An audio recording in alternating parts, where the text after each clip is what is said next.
The first step we need to take in order to view the results is to generate a transparent view of the model. That way, we can see what's going on inside the model with respect to the external geometry.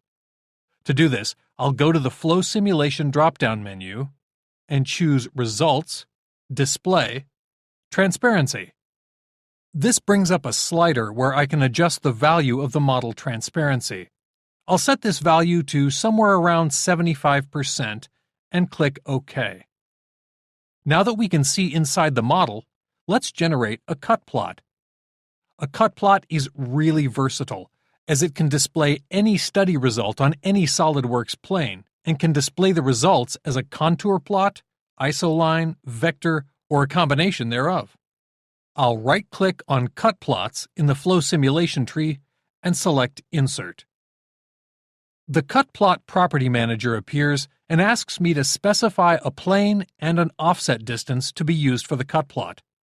I'll use the top plane and an offset distance of 0.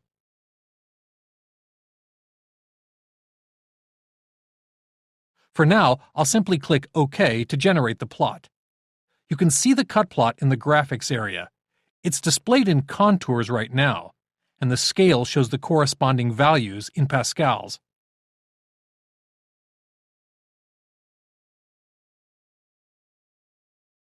You can also see the cut plot in the Flow Simulation tree. I'll right-click it and select Edit Definition. This brings up the Cut Plot Property Manager again. Let's look at some of the options we skipped over a moment ago. Under Display, right now only Contours is selected. I'll add vectors to the display as well by clicking the button here. If you need to adjust the vector size, spacing, or other parameters, you can do so by expanding the Vectors section of the Property Manager. I'll click OK.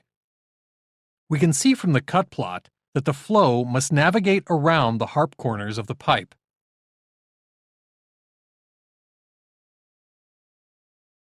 We can also animate the cut plot by right-clicking it in the tree and selecting Animate.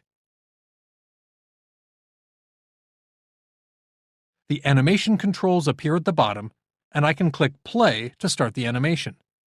This indicates how the force and the pressure of the water will behave at different sections of the model.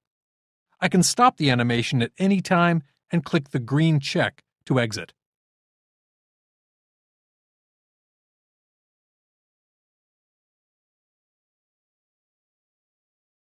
Before examining some of the other results, let me hide the cut plot. I'll right-click it and select Hide.